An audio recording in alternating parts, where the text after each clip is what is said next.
Read the Bible in 1 year with The Treasured Word. May 29th. 2 Samuel chapters 14 through 15, verse 22. Absalom returns to Jerusalem. So Joab the son of Zeruiah perceived that the king's heart was concerned about Absalom. And Joab sent to Tekoa and brought from there a wise woman, and said to her, "Please pretend to be a mourner, and put on mourning apparel. Do not anoint yourself with oil, but act like a woman who has been mourning a long time for the dead. Go to the king and speak to him in this manner." So Joab put the words in her mouth. And when the woman of Tekoa spoke to the king, she fell on her face to the ground and prostrated herself, and said, "Help, O king." Then the king said to her, "What troubles you?" And she answered, "Indeed I am a widow, my husband is dead. Now your maidservant had 2 sons, and the 2 fought with each other in the field, and there was no one to part them, but the one struck the other and killed him. And now the whole family has risen up against your maidservant, and they said, 'Deliver him who struck his brother, that we may execute him for the life of his brother whom he killed, and we will destroy the heir also.' So they would extinguish my ember that is left, and leave to my husband neither name nor remnant on the earth." Then the king said to the woman, "Go to your house, and I will give orders concerning you." And the woman of Tekoa said to the king, "My lord, O king, let the iniquity be on me and on my father's house, and the king and his throne be guiltless." So the king said, "Whoever says anything to you, bring him to me, and he shall not touch you any more." Then she said, "Please let the king remember the Lord your God, and do not permit the avenger of blood to destroy any more, lest they destroy my son."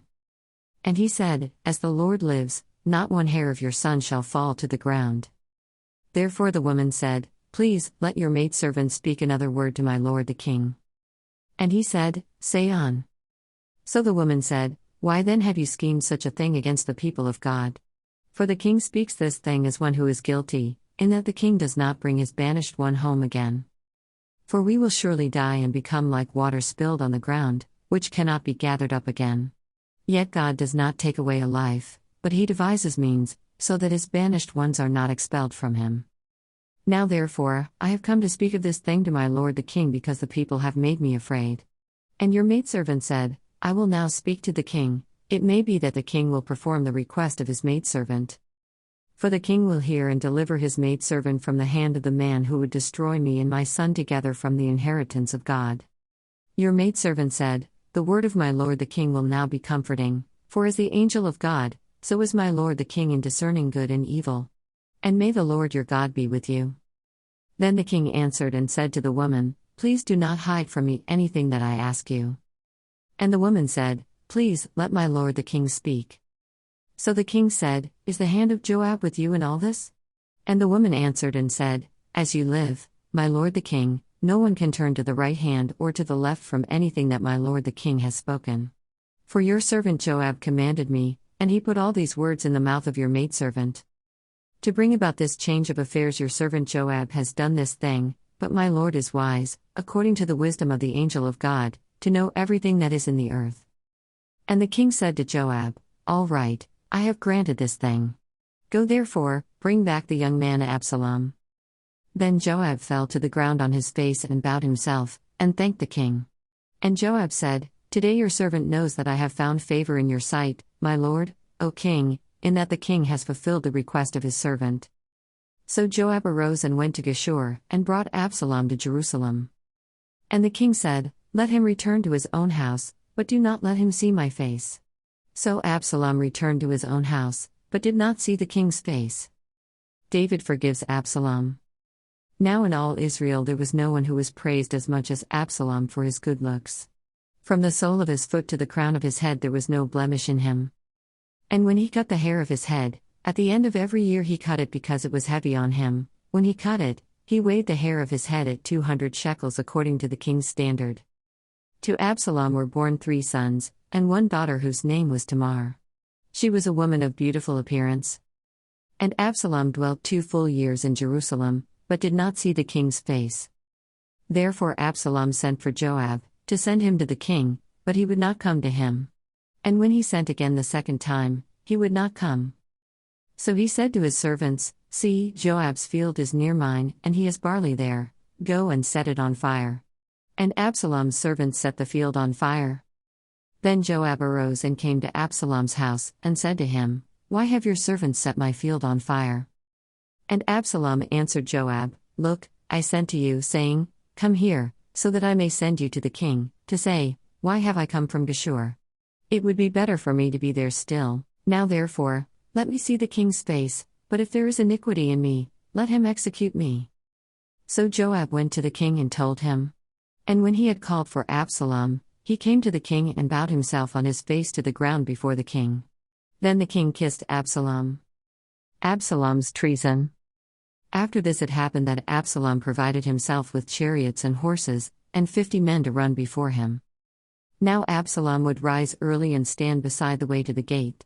So it was, whenever anyone who had a lawsuit came to the king for a decision, that Absalom would call to him and say, "What city are you from?"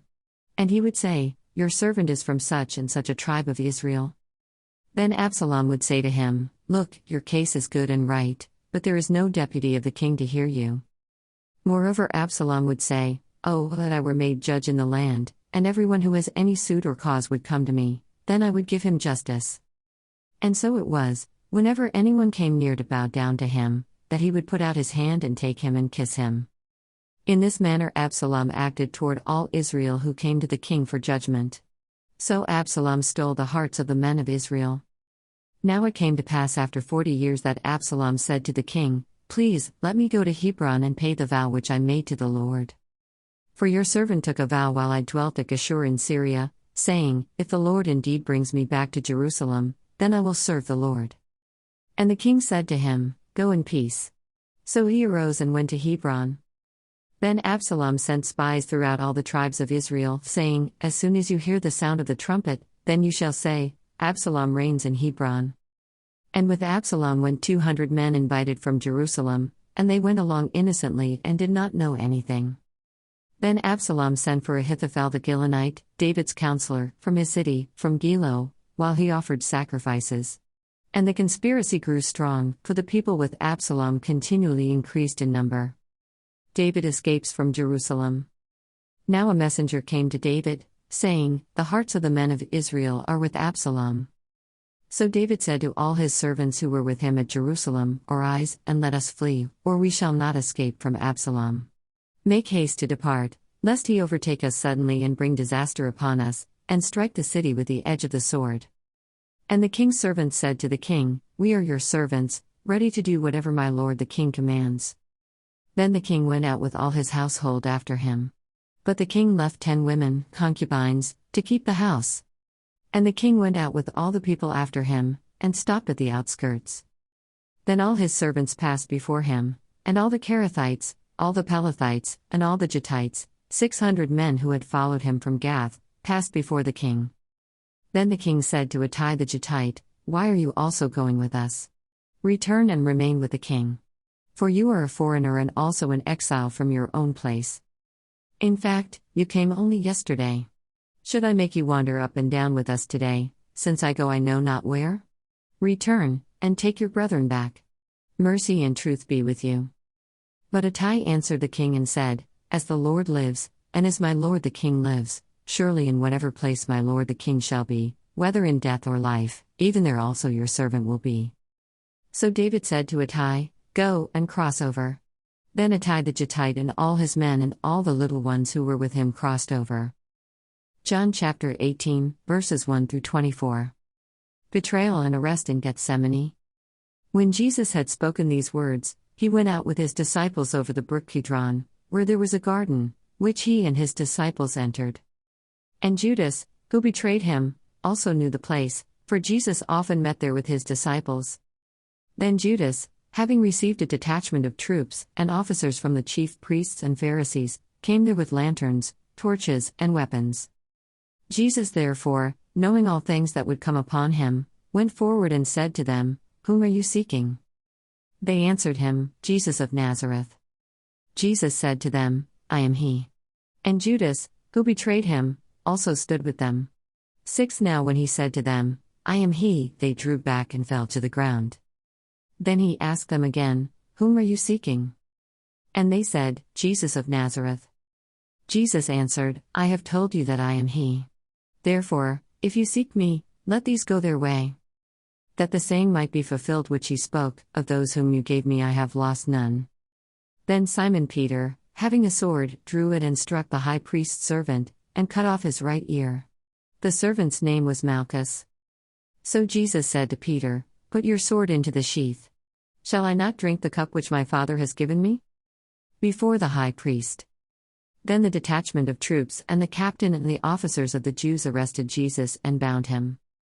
And they led him away to Annas first, for he was the father-in-law of Caiaphas, who was high priest that year.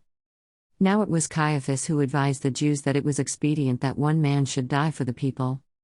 Peter denies Jesus. And Simon Peter followed Jesus, and so did another disciple.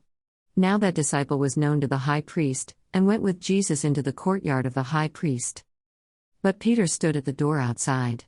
Then the other disciple, who was known to the high priest, went out and spoke to her who kept the door, and brought Peter in. Then the servant girl who kept the door said to Peter, You are not also one of this man's disciples, are you? He said, I am not. Now the servants and officers who had made a fire of coals stood there, for it was cold, and they warmed themselves. And Peter stood with them and warmed himself. Jesus questioned by the high priest. The high priest then asked Jesus about his disciples and his doctrine. Jesus answered him, I spoke openly to the world. I always taught in synagogues and in the temple, where the Jews always meet, and in secret I have said nothing. Why do you ask me?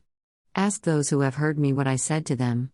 Indeed they know what I said. And when he had said these things, one of the officers who stood by struck Jesus with the palm of his hand, saying, Do you answer the high priest like that?